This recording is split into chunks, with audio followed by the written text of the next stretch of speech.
किंकर प्रभु शरणं प्रपद्ये। पर पक्षी के रूप में वो प्रसंग घड़ी तो बाध्य करती है, देर होती जा रही है, और वो ये है कि वस्तुतः दो वस्तुएं हैं। मैं आशा करता हूं कि आप तो सब महापुरुष सब जानते होंगे। एक वस्तु है तत्व और दूसरा है रुचि। तो तत्व और रुचि का अभिप्राय क्या है? जो वस्तु मूलतः जैसी है उसका तात्पर्य तत्व है, और रुचि का तात्पर्य है जो ऐसा आपको अच्छा लगता है। भोजन में आपको कोई वस्तु रुचिकर लगती है, तो अब यह रुचि जो है, अब अगर कोई भाषण दे के कहने लगे, कोई लेने के लिए गया हार और बेचने वाले ने कहा कि हार तो नहीं है, पैर का गहना ले लो।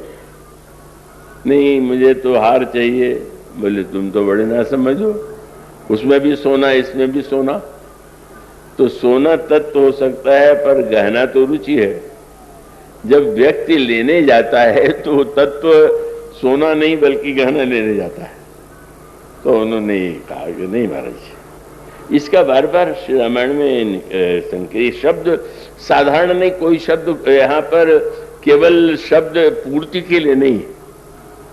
और इसीलिए जब दोनों ने तपस्या किया, महाराज मनु ने और शत्रुपा जी ने, तो आपने मनु जी से पहले पूछा क्या चाहते हैं? तो उन्होंने कहा बस मैं कैसे कहूं, मैं आपके समान पुत्र चाहता हूं।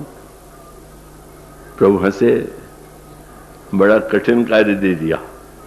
अब मैं भ्रमण करता हुआ खोजता फिरूं कि मेरे समान कौन है।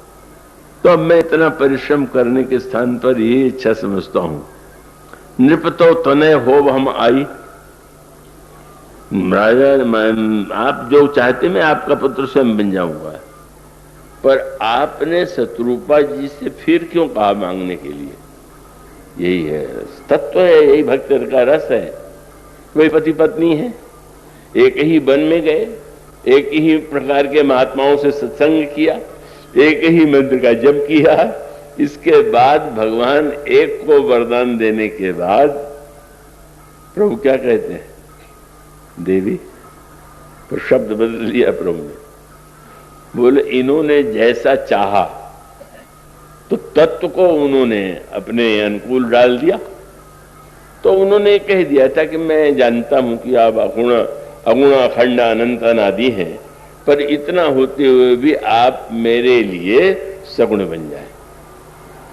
तो अब तो वो तो अपना वरदान मांग चुके। पर पूछा प्रभु ने मां की ओर देख करके, क्या? बोले आप कृपा करके देवी मांगू बर, क्या अंतर है? बोले जो रुचि तोरे। तत्व एक हो सकता है पर रुचि एक नहीं हो सकती। पति पत्नी यही समस्या होती है, जिसको जो बात पसंद आती है वो लादता है दूसरे पर। यही ठीक है, इसी को मानो। कई लोग इस रोग से इतने ग्रस्त होते हैं कि झगड़ा खड़ा कर देते हैं। भाई आपको अच्छा लगता है, हमारे प्रेमचंद जी तो बहुत ही पुराने प्रेमी हैं, आए हुए हैं, बहुत अच्छे वक्ता हैं, कवि भी हैं। तो अब वो कोई संस्मरण मुझे थोड़ा बहुत सारा पर याद आया कि वो कोई अध्यापक थे तो स्नेह करते थे, तो वो बहुत बड़ा पराठा मिर्चा उर्चा डाल करके ले आए। उनको बड़ा पसंद था वो लोग, तो उन्होंने रख लिया। दूसरे दिन उन्होंने पूछा कैसा लगा? बोले महाराज बहुत अच्छा लगा। अच्छा क्या लगता हो? तो एक गिलास मुंह में डालने के बाद आंसू एकदम घबराहट आने लगी, खाया ही नहीं गया। पर क्या कह सकते हैं कि हमको बिल्कुल नापसंद था, बहुत अच्छा था। अच्छा, फिर उनको उत्साह आया, दूसरे दिन फिर बना के ले आए और कहने लगे कि ऐसे नहीं, आज मेरे सामने खाओ। अभी थोड़ा संकट है, आप अपनी रुचि दूसरे पर लाते क्यों?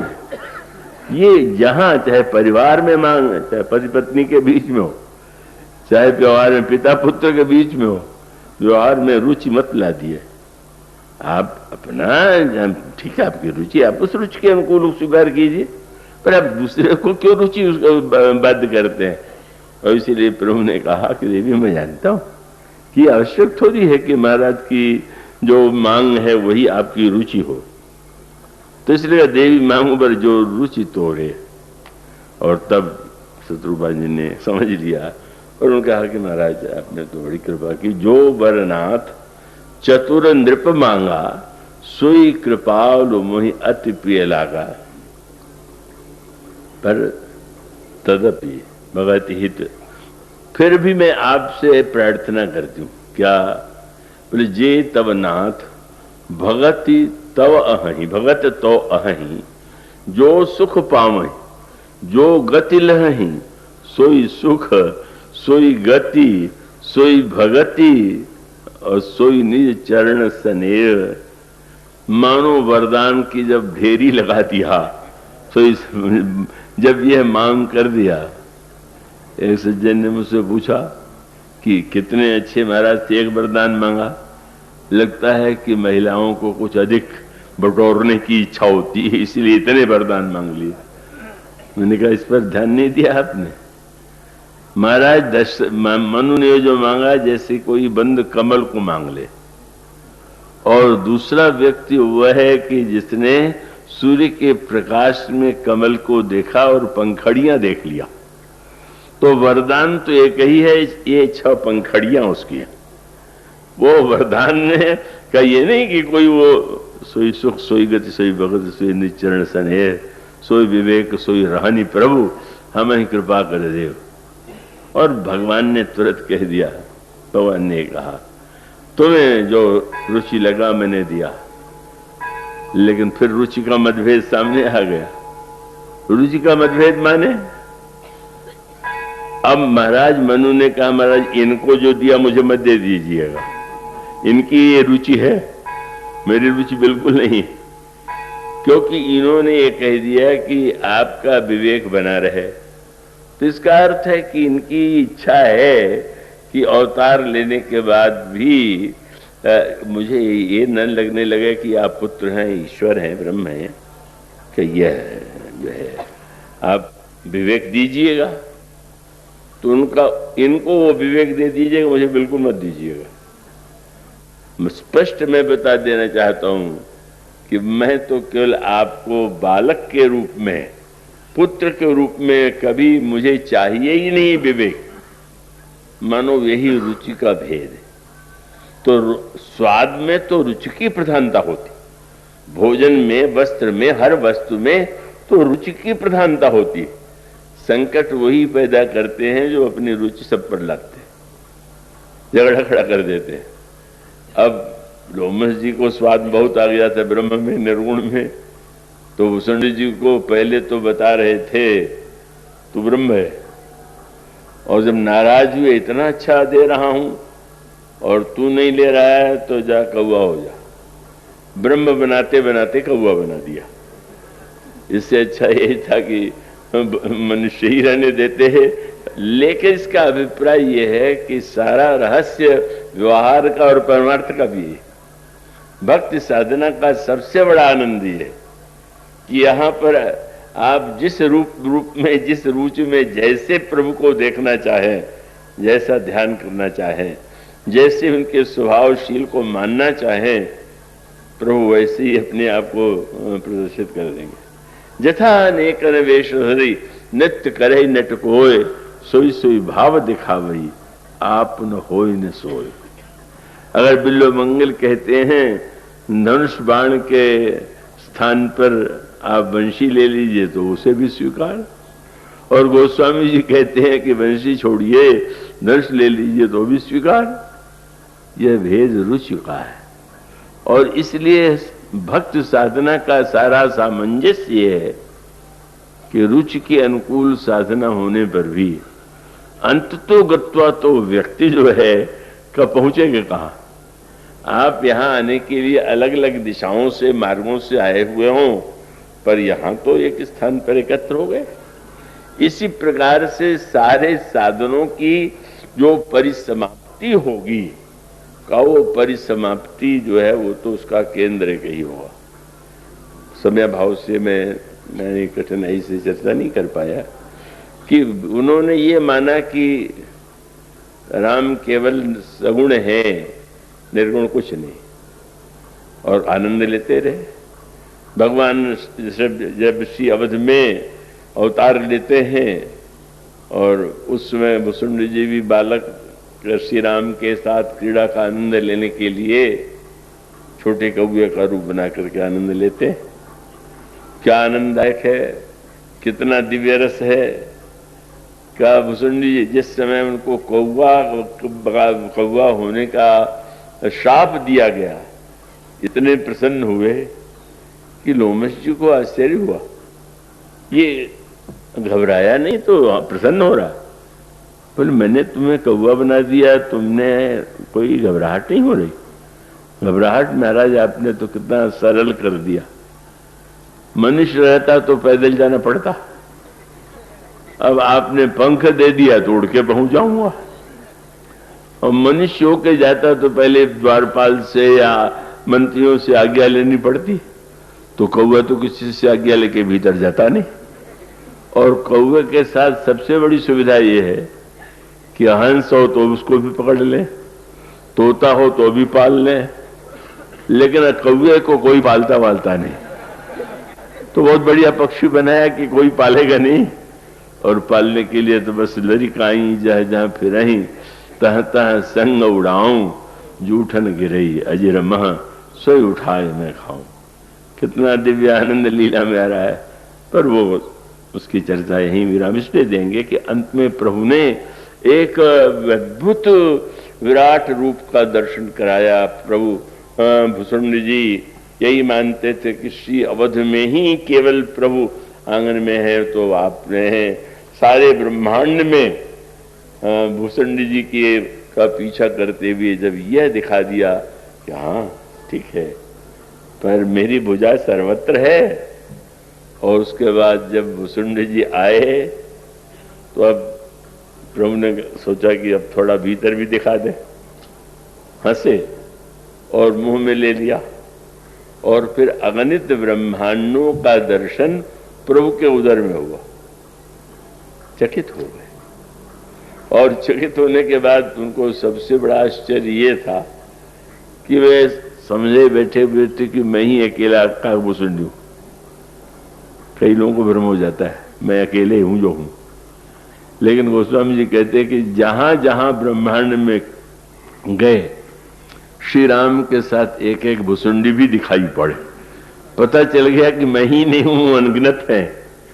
और उसके बाद फिर प्रभु ने कहा कि मैंने इसलिए दिखाया है कि मैं ये चाहता हूं कि तुम जान लो, मानो चाहे जो, तुम उस तत्व को जान करके रस जैसे लेना चाहते उसका लो, उसमें कहां भेद, उसमें कहां आपत्ति है। भगवान ने कहा कि देखो तुमको मैंने बता दिया, तुम जहां जाते हो वहां हूं, और जहां जाते हो वहां नहीं, ये सारा दिखाई देने वाला मुझ में है, मैं कहीं बाहर नहीं जाता, ये सब भीतर ही, इसमें अनगिनत ब्रह्मांड है। और उसके पश्चात भगवान ने ये कहा कि अब तुम जान इतना लो और मान लो। इसमें आनंद है कि प्रभु श्री दशरथ के प्रांगण में प्रभु की क्रीड़ा करते हैं, तो तुम अच्छा रहेगा, मैं अवतार लेकर के बालक बनूं तो तुम भी क्रीड़ा करो, लेकिन इसके बाद भी तुमको बस इतना जान लो, उसके बाद मानना नहीं तुम्हारे बस में। तत्व जान लो तो रुचि का आनंद लो। क्या बोले? जाने सु ब्रह्म अनादि अगुण गुणाकर मोह। प्रभु ने कहा तुम ये अच्छी तरह समझ लो कि सगुण भी मैं ही हूं और अगुण भी मैं ही हूं। भगवान ने कहा जाने से ब्रह्म अनादि अज अगुण गुणाकर मोह। बस जान लो, और जानने के बाद फिर आनंद लेने के लिए क्या जानने को सर्वदा ढोते रहना चाहिए क्या? आनंद लेना है, रस लेना है तो जाने हुए को थोड़ा बुलाए रखना चाहिए, थोड़ा दूर ही रहना चाहिए। पिलानी में प्रवचन हुआ, वहां के जो कुलपति थे उन्होंने मुझसे पूछा कि मीरा नृत्य नाटिका बहुत सुंदर प्रस्तुत किया जाता है, आप देखना चाहेंगे? मैंने कहा दिखलाइए। और इतना मैं तन्मय होके देख रहा था, बड़ा दिव्य आनंद आ रहा था कि जिस समय मीरा की भक्ति भावना सामने आ रही थी, बैठे हुए बगल में उन्होंने तुरंत मुझसे कहा कि ये जो मीरा है मेरे चपरासी की लड़की है। हमने कहा यही समय था बताने का क्या? ये बात तो आप पहले भी मुझे जानता था नाटक है, बाद में भी। लेकिन आप सोचिए जिस समय तदाकार मन हो रहा हो तो उसका अभिप्राय ये है कि ऐसा ये दिव्य रसमय ग्रंथ है कि इसमें विचार, तत्व, दर्शन सब है और सबको अलग रख करके मां को भी दिखला दिया विराट रूप, पूजा का खेल करते हुए विराट रूप दिखला दिया। और उसके बाद सोचने लगे कि कहीं इन्होंने उपदेश देना शुरू किया कि ये तो ब्रह्म है, ये है, तो हमारा सारा आनंद ही लीला का चला जाएगा। इसलिए धीरे से कह दिया, यह जन कहता हूं काशी सुनु माई, तुमने जानना कभी चाहा था, मैंने विवेक दे दिया।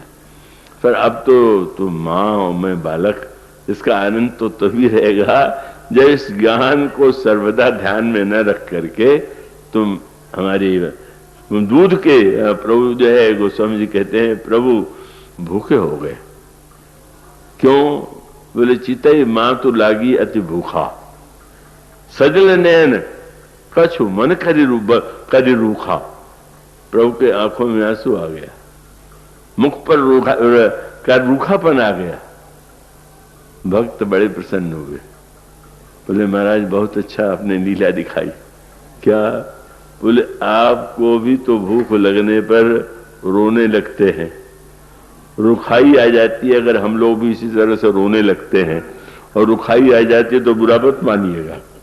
आपने ही तो लीला दिखलाई, पर वहां पर भी कह दिया बस मैं जो हूं वह दिखा दिया, पर तुम उसी तरह पूजन करना मेरा और उसी तरह से बालक मान करके तुम आनंद देना मुझे।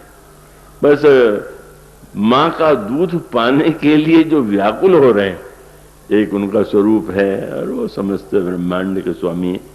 इसका अभिप्राय कि विचार में ब्रह्म भी हैं, निर्गुण निराकार भी हैं, लीला में सगुण साकार है और दोनों का परमानंद मानस में प्राप्त है। और ये दुभाषिया जो राम नाम, अब समय की चर्चा नहीं कर पाया कि ये दुभाषिया बता देता है कि दोनों में कोई अंतर ही नहीं। गोस्वामी जी कहते हैं अगुण सगुण बिच नाम सुसाखी, उभय प्रबोधक चतुर्दुभाषी। तो ये तो प्रभु का चरित्र इतना अनंत है, इतना विलक्षण, इतना रसमय है कि इतने वर्षों तक प्रभु इतने रूपों में अपने आप को दिखलाते रहे कि मैं बड़ा आश्चर्य, तो अभी देखा ही नहीं ऐसा लगता है। तो कुछ रूप आपके सामने कहे गए। हमारे किसी प्रिय शिष्य ने कहा था देर मत कीजिएगा नहीं तो श्रोता उठ के चले जाए। आप लोग उठे नहीं तो बड़ी कृपा है और आपकी ये भक्ति भावना है। और अब श्री राम किंकर प्रभु शरणं प्रपद्ये।